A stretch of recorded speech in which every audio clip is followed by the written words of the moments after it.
Esteban, look, up there. It's Merciful, the man who started all this. I think you're right. He's the murderer that de Montferrat is after. But how did you spot him from so far away? I don't know, but it's strange. I can feel the damned. And if I was able to sense his aura from down here, it must mean he is a very powerful damned soul. Well then, I guess we'll be walking into the furnace again. Stay on your toes, hombre.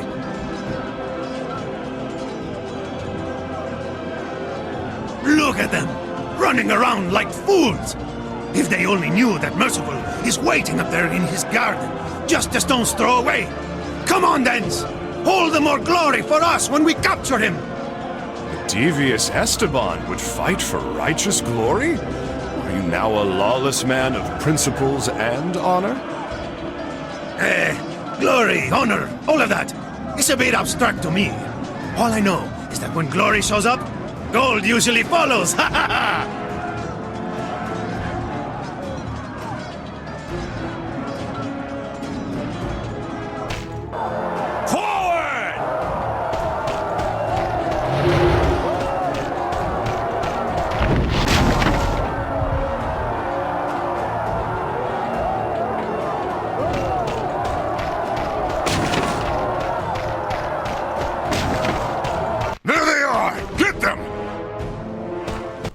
In direct contrast to the previous level, this one's really open, and because of that I get an S rank here, as opposed to the last level where I got the worst rank possible and died 3 times. So we've gotten to the point that Dens can actively sense the power aura of other cursed. So apparently this Merciful guy is really powerful, but I want to clear something up before we do get to Merciful and you get surprised. As Dens mentioned a while back, the powers can be inherited. You can get the curse from a bloodline. But he never said the only way you could get a curse from a bloodline is by being part of that bloodline. If you see what I'm getting at. But that's enough about that. So this is one of my favorite levels in the game because it makes a genuine attempt to mix things up in an interesting fashion. It is also the level which houses the most embarrassing cutscene, but we'll get to that when we get to that. This level has 2 sections, and the first section here has many torches, so I'm sure you can guess my strategy. If there is an issue I have with this level, it is that the first section is immensely dull in comparison to the second, but it's still better than the entirety of the last level. But the scenery and torches here alleviate the boredom, because all things said, this is a really pretty location to be killing people in. It's a really pretty place to kill people. Endlessly murder everybody.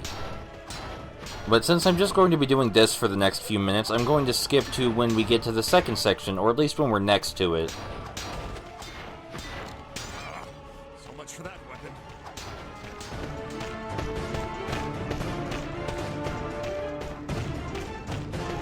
Dens, an iron door. We can't get through.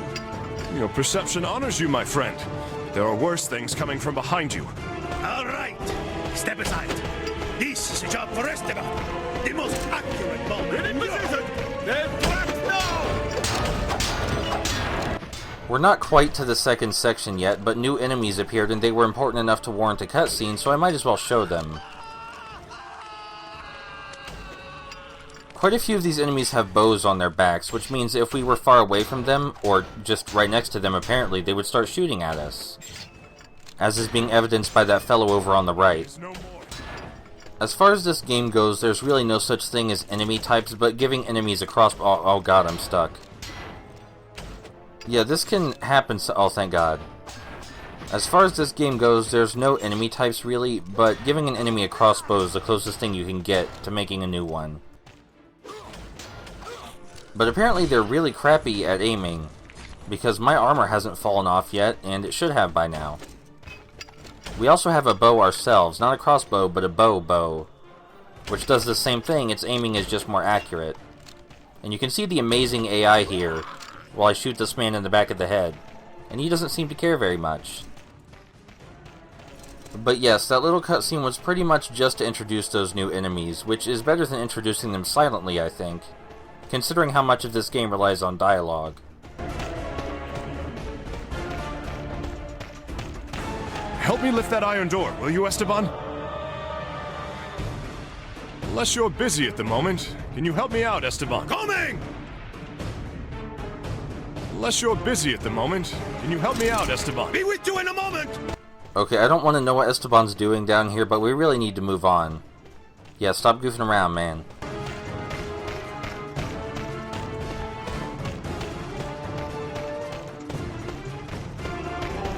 Esteban, I'm going to need your legendary strength. At your service, then!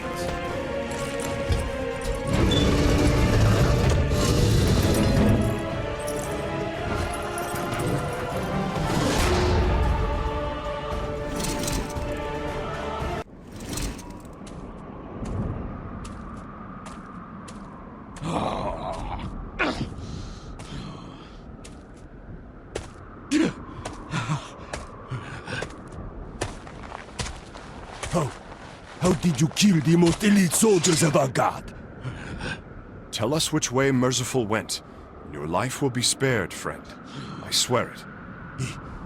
He's most likely in his palace. It doesn't matter anyway. If you continue on this path, that's where you will end up. Hear me, then. You shall live to see tomorrow.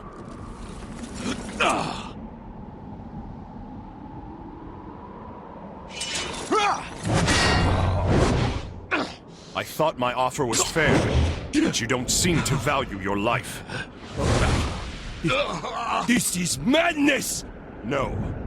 This is the curse! I've never seen you so angry, Dance. That was downright Spartan. You'll have to tell me about it later.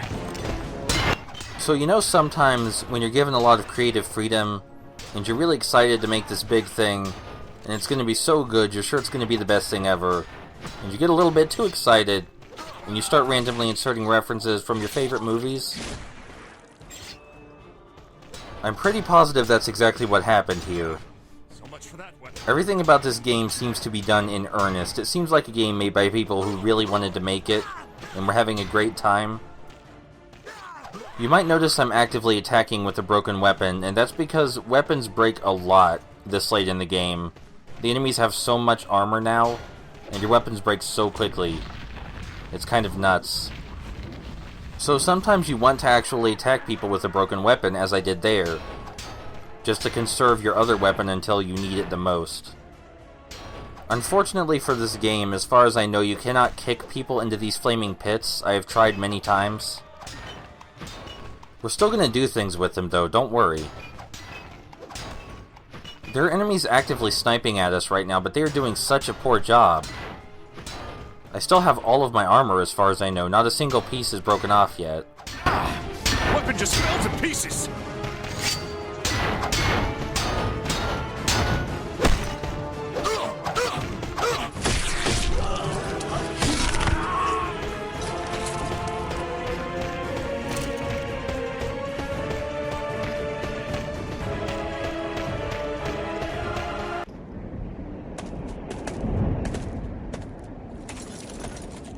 I knew no simple Crusaders would make it this far. But Templars, you are another story. That is why I've prepared a most fitting reception. You feel safe hiding behind the portcullis? It won't hold us for long. Perhaps it won't, but them, they'll keep you occupied.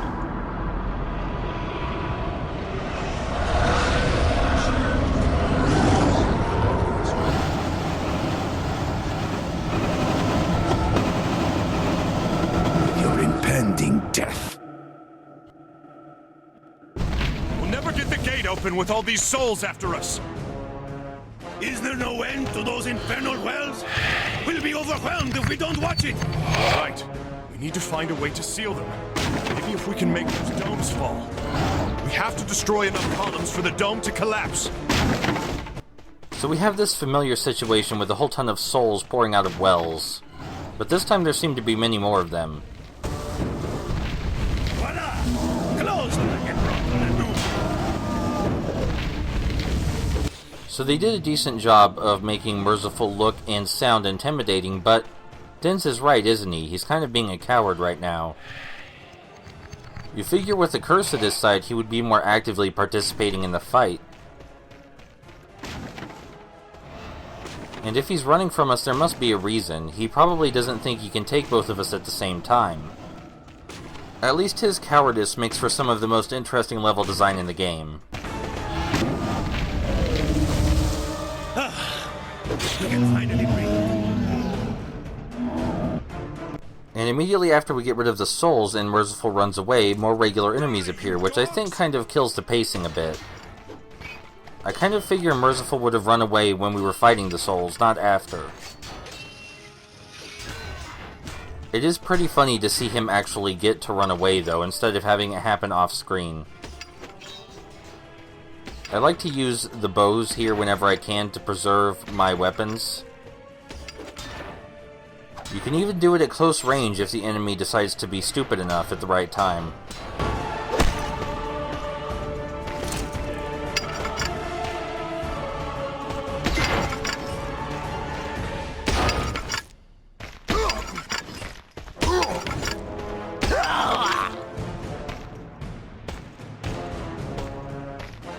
I'm out of ammunition. Well, it was good while it lasted. The next couple minutes will be me doing the same combo on these two enemies with a broken weapon, and it will take a while. So you won't mind if I skip to the cutscene, right? Yeah, I didn't think so.